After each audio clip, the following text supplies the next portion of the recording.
Hey guys, so before I start today's project, I wanted to show you a little tour of my art room so you can see where I'm working over break. This is both my studio and my office, and kind of my dogs hang out too. So let me show you where I'm at. So this is my studio space. Let's head on in. See, I've got my office over here. I got some random art projects, some things from old students. So there's my teacher desk. When you see me doing videos a lot, that's usually where I'm sitting. There's my drawing I did a few years ago. Decided I needed to decorate my shelves since I'm going to be doing so many videos. Then we see my studio area. So this is where I make my artwork. So we see I have a table. I got all of my supplies, even more supplies. I have an old futon in my room that my dog's kind of taken over. She's outside enjoying the sun right now. We got some art that inspires me, an Andy Warhol print, and an old painting done by my great-grandfather. You can see how old it is by all the scratches. So today I wanted to show you how to make a piece of art using just markers and some water. So let's show you how it works. So there's Tucker. He finally came and joined. Hi, Tucker. Here you go, boy. So he hangs out with me. Let's get going on some artwork. So for today's, some things you're going to want to use. This is for markers. Any sort of markers you have, the only ones that would not work would be permanent markers, like Sharpies, things like that. You're also going to need piece of paper. Ideally, the thicker the paper you can find, the better for this, because we're going to be adding some water to these. Ooh. But any paper will work. Just get as thick as you can. You're going to want a paintbrush for most of this. I'll show you one option where you don't need it. I got a cup of some clean water. It's clean, even though the cup isn't. And then a Ziploc bag. So, first I wanted to show you how markers can turn into watercolors for you. So let's get out some markers.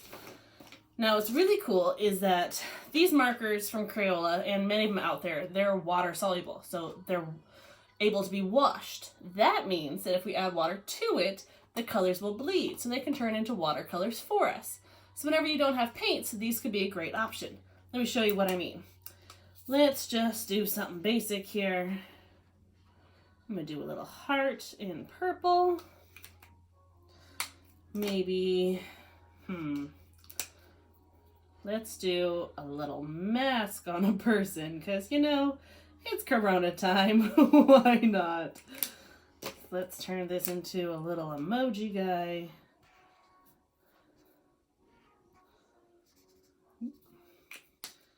And we're gonna want some eyes.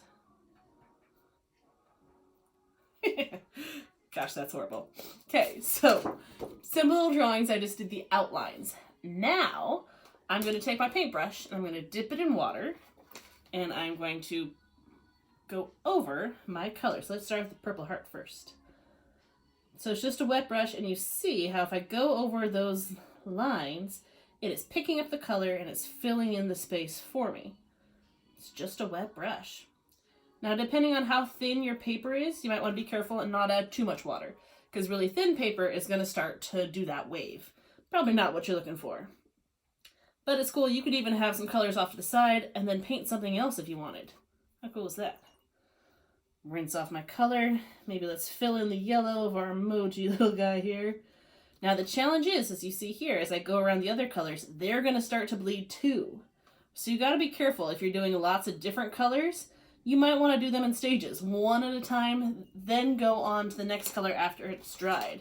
So you can see there, it's really started to smear a lot. But it's cool how watercolors can be made just by using markers. Now, let's say you don't have a paintbrush handy. You just have markers, paper, some water, and a Ziploc bag. Let me show you how you can do a cool print for a background for something. So I'm going to take my Ziploc bag, I'm going to put it over the white just so you can see. I'm going to take my colors and I'm going to scribble on the Ziploc bag.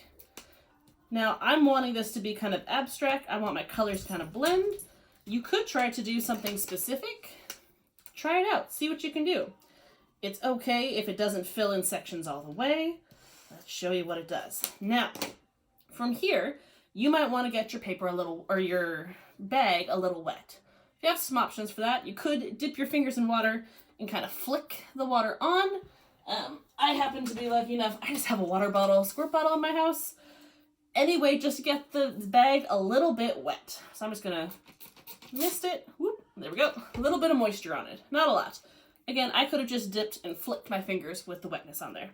Now I'm gonna put it on the paper, and I'm gonna take my finger and I'm going to smear that color around. As you can see, the color is kind of blending together like it was a watercolor.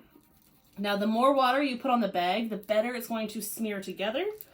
As you can see in places where I didn't put as much water, it's not really smearing, but it's still going to come off on the paper, so it's still kind of cool. Try different things out. Then when you peel it off, you can get a really cool abstract background to get some watercolor. So from here, maybe you could let it dry and then do some calligraphy over the top, so some really cool writing. Maybe you do a picture over the top, and this just makes a cool background. It's just a fun way to play around with some easy materials that a lot of people have at their homes. Try out, see what you can do. I'd love to see what you make. Make sure you take pictures and send it to me afterwards. Have fun, guys! I wanted to show you another way you can get this print instead of putting the water on the bag. And then I'm going to show you how to do some calligraphy over the top of it. So I'm going to do the same thing again. I'm going to scribble on my bag. I'm just going to stick with these cool colors. They're usually a favorite of mine. Let's get some markers on there. I want to really try to fill up the entire bag this time, so I want to fill a lot of space.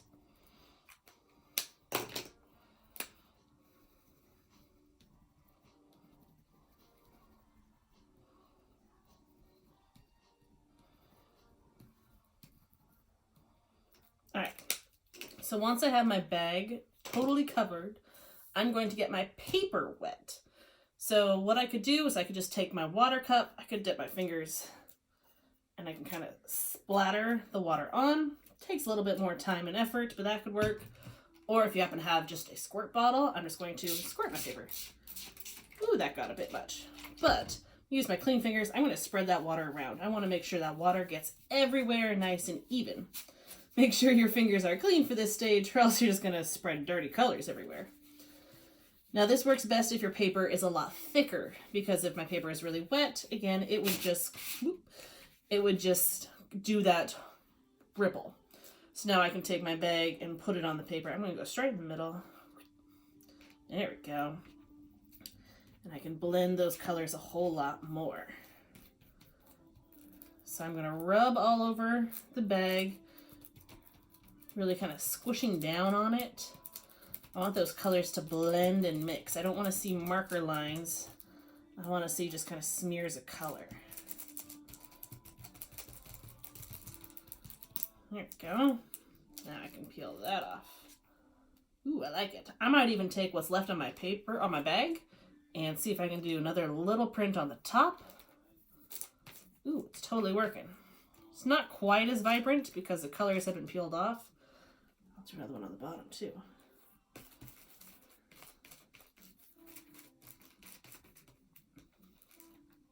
So that's kind of interesting. You can see how they show up differently. I could even take just my finger.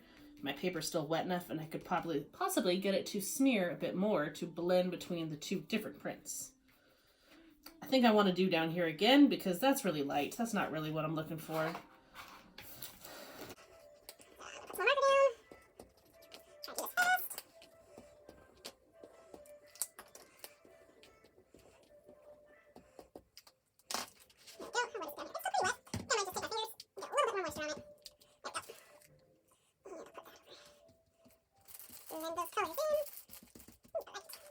Interesting. Just going to use my fingers and kind of smear them. Nice. Now this created a big long section of color for me.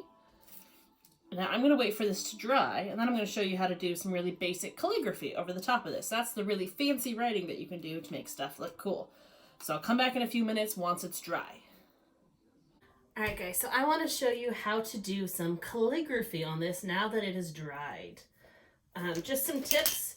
If you notice your paper is curling like mine is, you want to try to curl it back the other direction. You could rub it on the side of the table. That'll help get it to lay better flat. You could also let it, or after it's dry, put a bunch of books and heavy things on top. Let it sit for an hour or two. That will help flatten it out. All right. So calligraphy is really pretty hand lettering.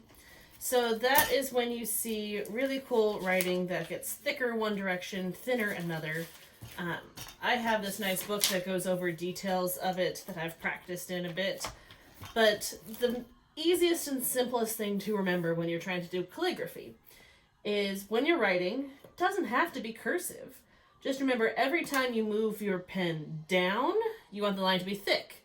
Every time it's moving up or over, the line should be thin. It's that simple. So let's show you. I'm just going to use my marker again. Now I'm going to attempt to draw this sideways, so bear with me. Let's see. Word. What word should I do? Maybe I'll just do my name. So the first thing I want to do is write it out. I kind of like to write in the air first so I can figure out my spacing. I'm going to go cursive, but again, it does not have to be. Do what works best for you. So I'm going to start by making sure my marker is straight up and down because I want thin line everywhere first.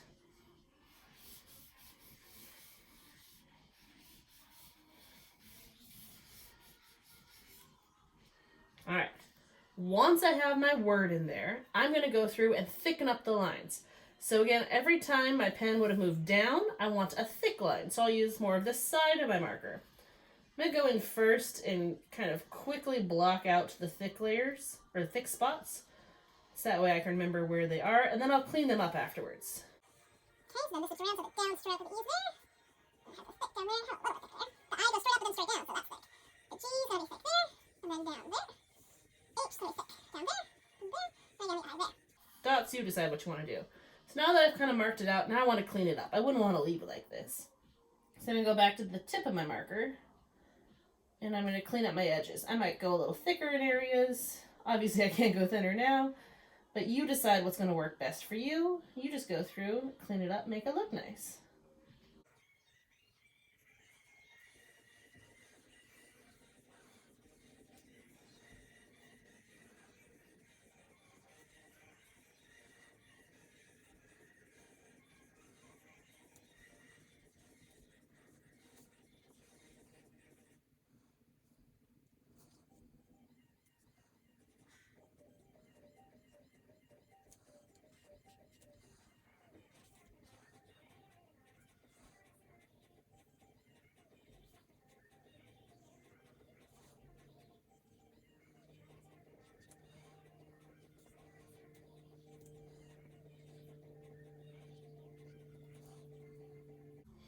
All right, there we go. So you can see how I really like the thick line, so it's the real contrast of the super thick to really thin. But play around with it. I personally like doing it in cursive, but I like cursive. If you don't want to do cursive, obviously you can do any sort of writing. It's all just about every time your pen goes down, it's thick. Every time your pen goes over or up, it's thin. So get that contrast of thick to thin lines. Love to see what you guys come up with.